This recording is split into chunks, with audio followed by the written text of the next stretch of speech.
All right, the first part of today's lesson is about measuring cognitive objectives. We're first going to talk about performance-based assessments. So specifically, we're going to look at projects and portfolios. These are all forms of cognitive assessments. So projects require students to apply what they've learned to complete the project. Some types of projects that you might see are class brochures, posters, performance critiques, so critiquing their own performance or their peers' performance, performance evaluations, so evaluating the competition and planning a strategy, and individualized fitness program can also be looked as a project.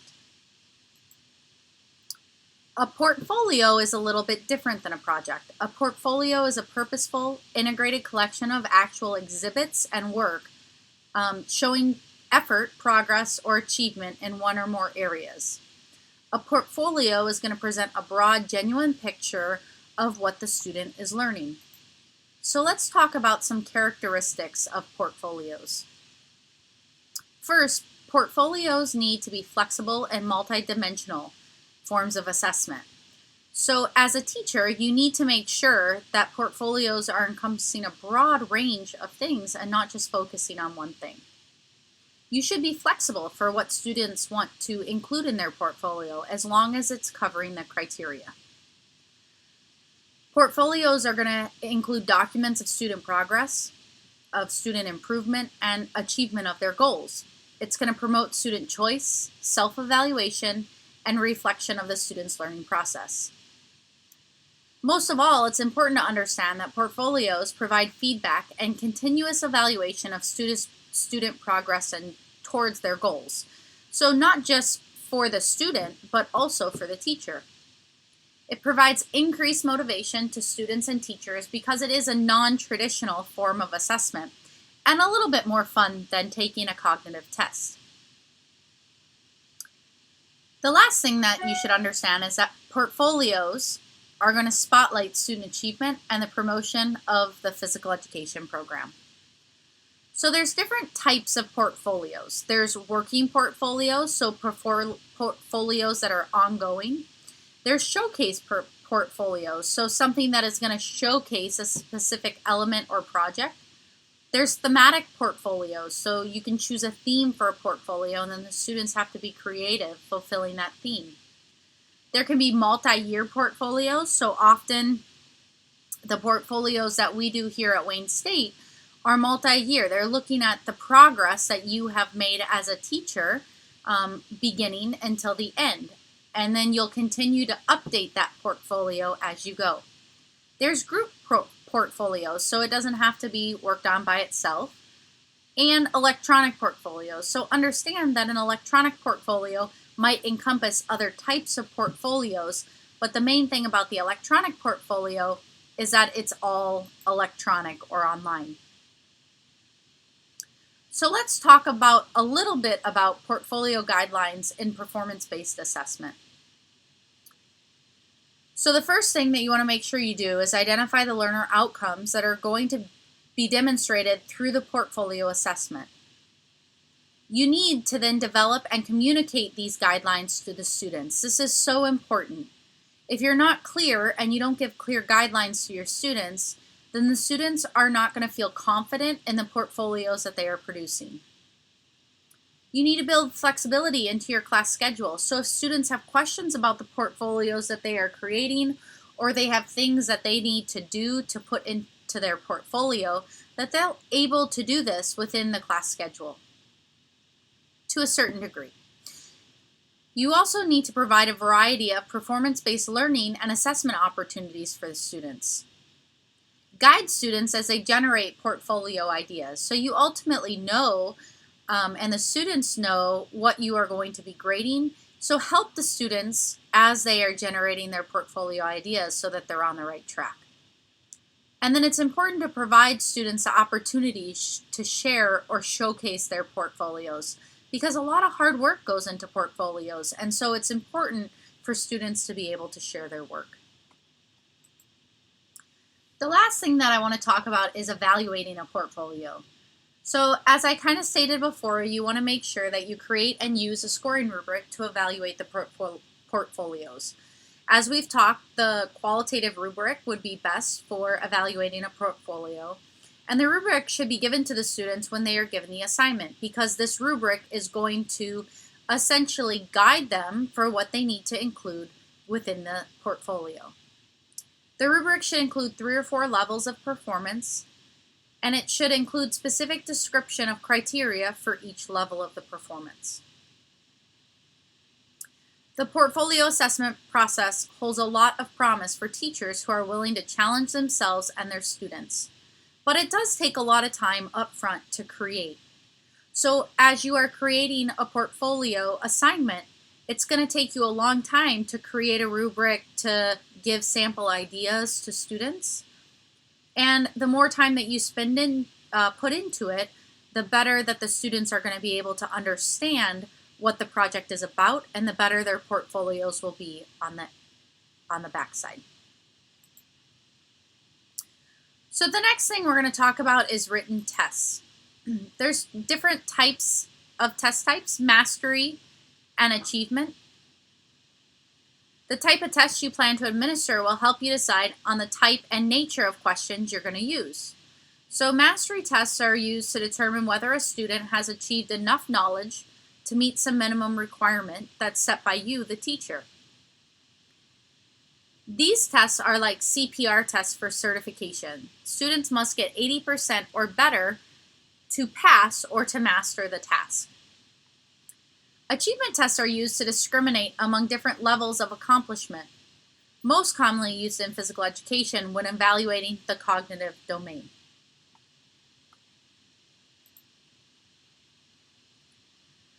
So your book talked about something called the Table of Specifications.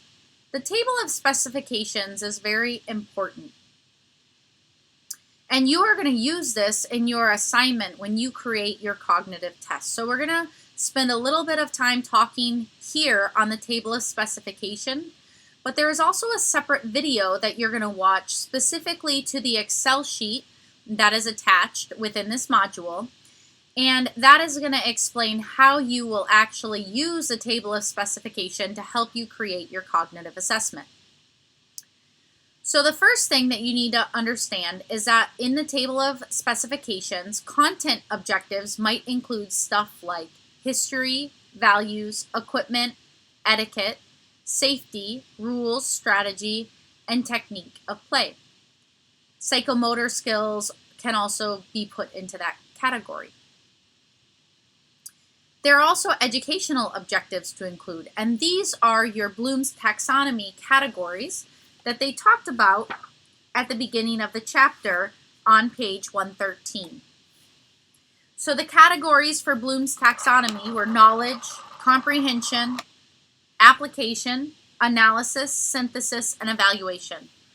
The words in parentheses are just another descriptor of Bloom's taxonomy. So for knowledge, those are things that are remembered. Comprehension, the students are going to understand. Application, the students are going to apply. Analysis is to analyze something. Synthesis is to evaluate something. And evaluation is to create something.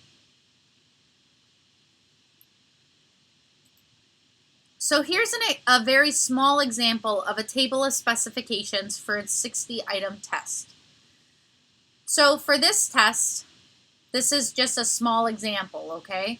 But for this test, you have your educational objectives, so our Bloom's taxonomy categories, remember and understand. And then you have your content objectives, so history and values. For your content objectives, you look at your unit plan and you decide how much time is spent in each section for your content objectives. So for history, how much time of your unit do you spend on teaching history of the game? And then you give a percentage weight to that.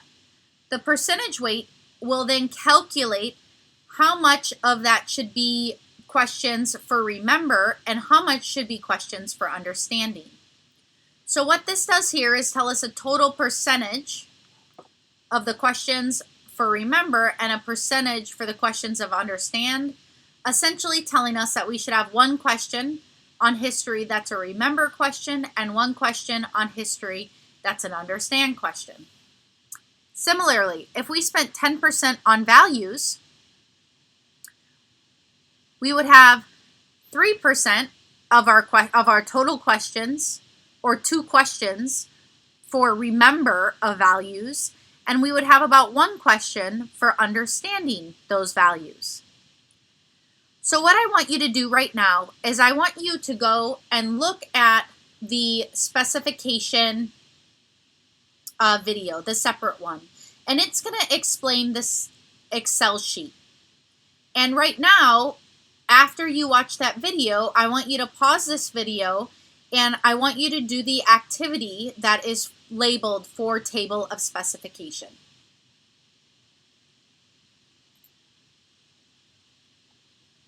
So you have now completed your table of specification activity.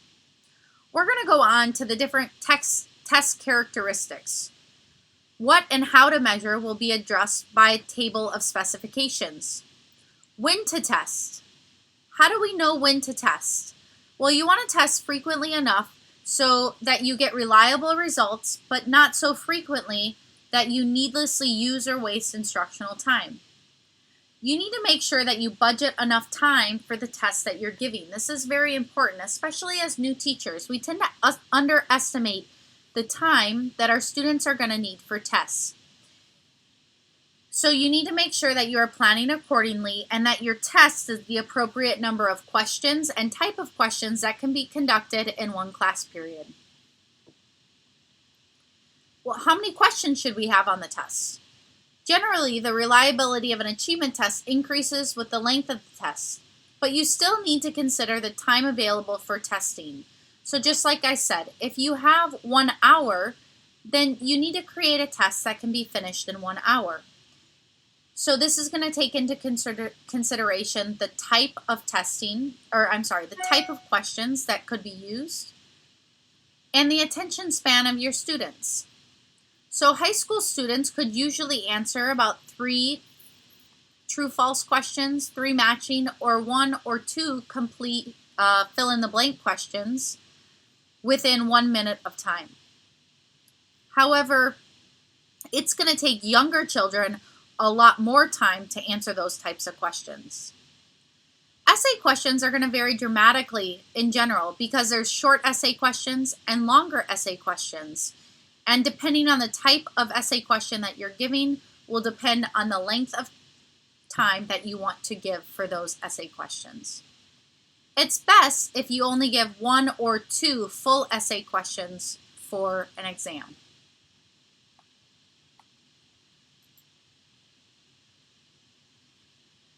Teachers often wonder what type of test format should be used.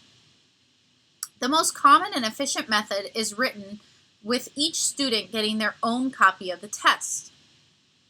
Well, what type of questions should be used on the test?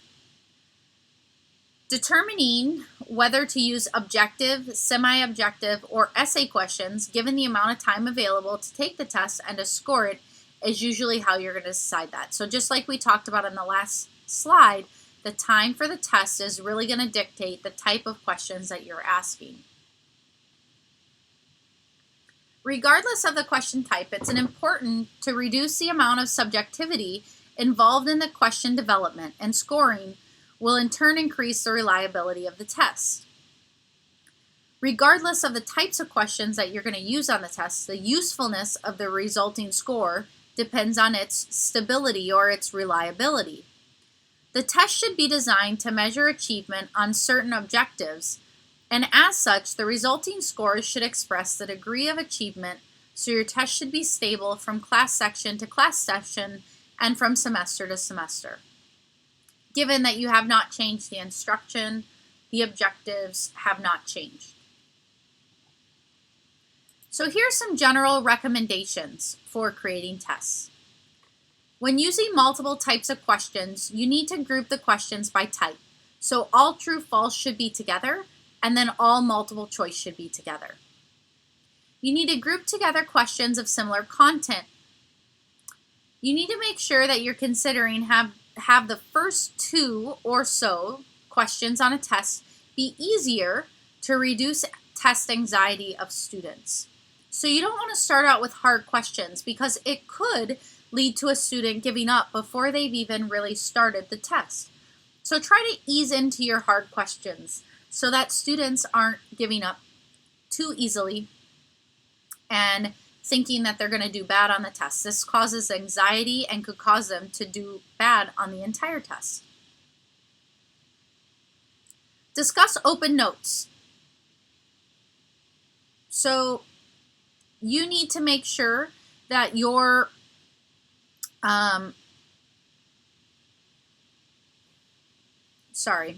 need to make sure that you're discussing with your students whether it's going to be an open note test, whether they're allowed to have a flashcard, or if the test is going to be a take-home format. So you discuss this with your students, and then it's also important that you understand that the type of tests, the questions that you give on those types of tests are different. So an open note test requires more developed tests with more application and higher order questions, but fewer questions overall as they take longer than closed book exams. If you have a take-home format, it's important to understand that you still want to use those higher level questions, but you could make the exam a little bit longer. You need to make sure that before you start a new test section for written tests, that you begin with clear instructions for the new section. So if you're moving from a multiple choice question to a true-false, there needs to be new instructions for each. For example, the book said that for true-false, and we're going to talk about this in a second, you need to correct the false statements. So you would make sure that you give those specific directions right before the true-false section. Provide adequate space for students to respond. So if you're using essay questions or short answer, you need to make sure that you provide enough space for the students to respond. And it's always good to give them extra paper just in case. It's also good to avoid splitting items between pages. So if students decide that, if you have a question that overlaps on 2 pages, it's usually better if you put that question on the second page instead of having it split between 2. Most of the time this causes confusion with the students, and sometimes they end up missing a test question. So for true-false questions, you want to avoid using an item whose truth or false hinges on one insignificant word or phrase. You don't want to use indefinite word phrases. You don't want to quote lecture notes or book references directly. You don't want to use clues embedded within the question. You want to make sure that you don't have any double negatives. You want to make sure that you have more than one topic, that you don't have more than one topic per statement. And you want to make sure that there's no particular patterns within the response, such as true, true, false, false, true, true, false, false.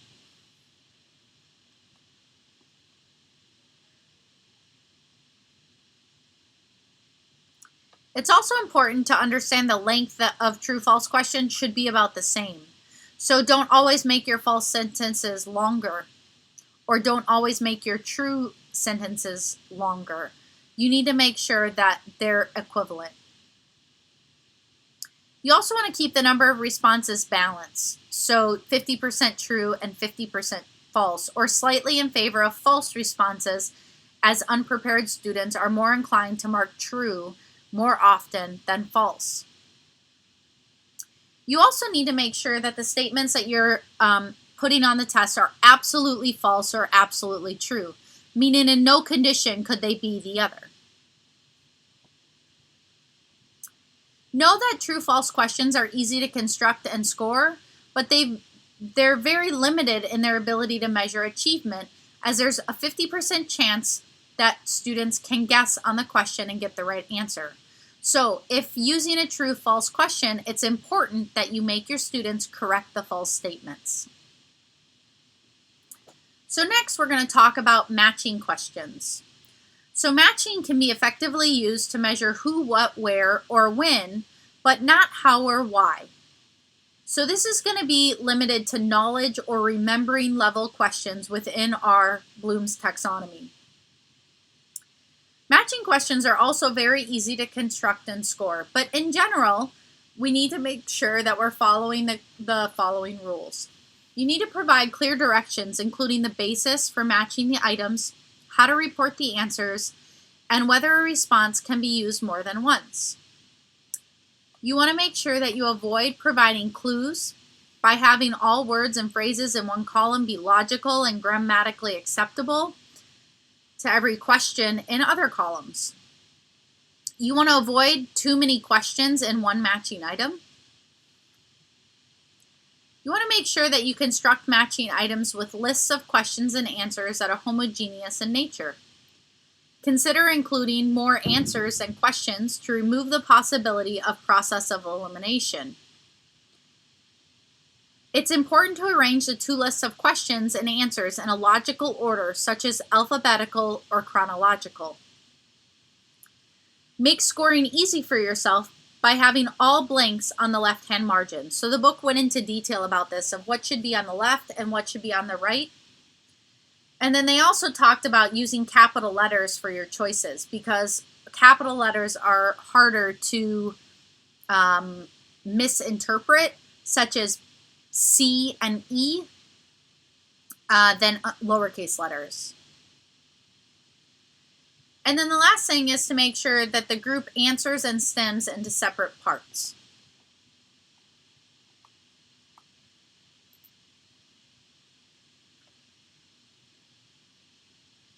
So for multiple choice questions, the book says that you should have no less than 4 responses to each stem. A stem is the main sentence of the multiple choice. So you would start out with whatever the question is, and then you would list 4 answers. Multiple choice are perceived to be the best types of questions to use on a test. Multiple choice is chosen by major test developers, and therefore they are deemed one of the most valid and reliable types of questions. They can measure higher order cognitive processes such as application and analysis. Multiple choice questions tend to be less ambiguous than other forms of questions, and they're less susceptible to blind guessing or correct responses by chance. They can also measure almost any educational objective, so multiple choice questions are very versatile. In general, here's a couple of things to keep in mind. Make sure you use multiple choice questions to evaluate understanding of principles and generalizations rather than facts and details.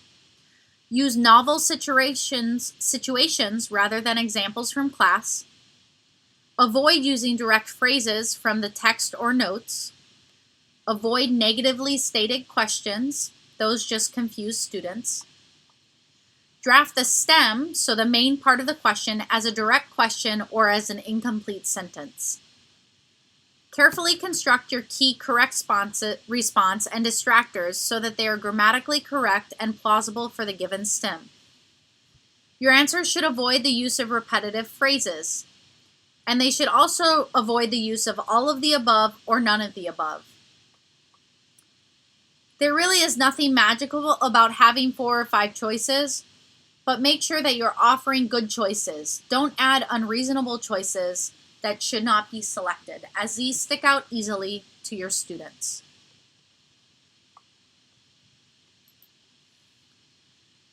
So it's important that when we talk about our choices, we think about extrinsic versus intrinsic ambiguity. So when we think about ambiguity, we're thinking about obvious or not so obvious answers. So in this situation, item A is our correct answer. You want test items to appear ambiguous to those students who do not understand the concept. So you want them to appear close to the other answers. However, you do not want the items to appear ambiguous to those students who do understand the concept. So you don't want them so close that they all could be the answer. And then you don't want to make the other questions or the other answers too easy. So essentially, we want them extrinsically ambiguous.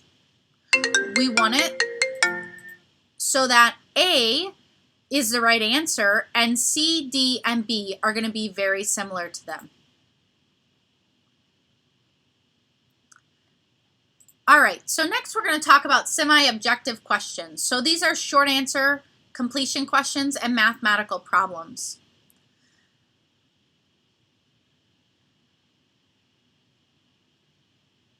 So these are going to be used for measuring relatively factual information such as vocab, dates, names, IDs of concept, and mathematical principles. They're really simple to construct and score. They almost eliminate the possibility of guessing the correct answer. And they often require additional information and prompts so that the STEM is not ambiguous. For example, basketball was invented by, and they have to provide the person's name. In general, the book provides you a whole list of things that you need to avoid. So avoid or modify indefinite statements. Construct incomplete sentences where the blanks occur near the end of the sentence. Do not construct sentences with so many blanks that the statement becomes indefinite or ambiguous. Avoid copying sentences verbatim from the book or notes.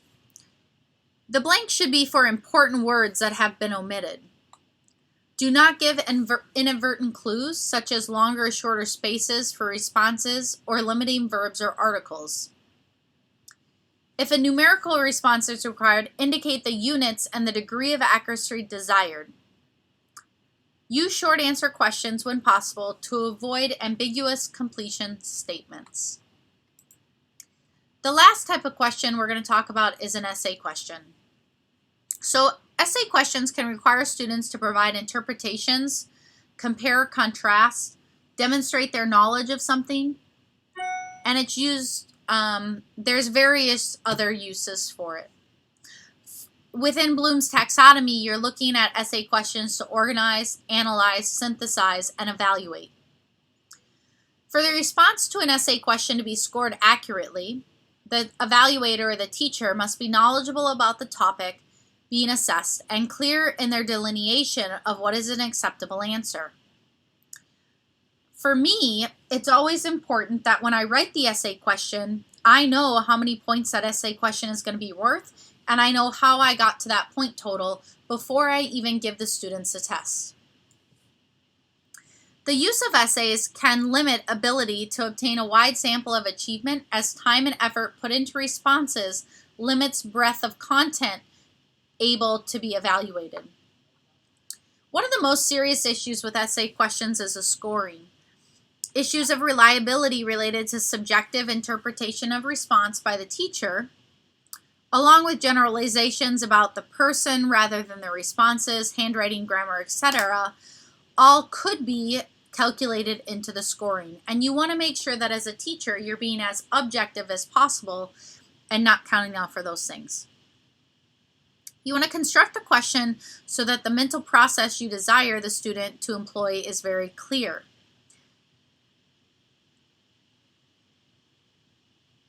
It's better to construct essay questions that require relatively short responses rather than one or two lengthy response essay questions. Make sure that you phrase the question so that it's task specified. So use words like explain, compare, present arguments for, rather than what do you think of or write all you know about something. Specify the desired length of the essay, the time limit that they have to complete, and the evaluative criteria. So for example, if you want them to identify 2 of 3 factors, and limit your response to 2 pages. Make sure that you draft a model response in at least an outline format and include that in your content for scoring ease. So as you're scoring, you can go back and refer to that document. Avoid giving a choice of essay questions to be answered. If an essay test is designed to measure achievement of objectives in a group of students all exposed to the same information, then the students should all be required to answer the same questions. The common base of measurement is lost if a choice of questions is given. So a couple of last minute things to think about. Before administering a test, you should always prepare your students. Make sure that you construct good test questions. Make sure you give lengthy instructions before the test. You also need to proofread the test. And if you can give a study guide or a practice test to your students beforehand, that's always helpful. During the test, you want to make sure that you efficiently distribute and collect tests so that no student has an unfair advantage. Help your testees or your examinees pace themselves, so let them know how much time is left in the class. Answer questions individually, and if you feel that you need to bring something up to the entire class, then do so immediately. Prevent cheating by walking around, being an active participant in their test taking. And make sure that you're controlling the environment so that there's not a lot of noise, the lighting is okay, the temperature in the room is good enough for testing, etc. Once the test is complete, it's really important that you correct and report scores promptly.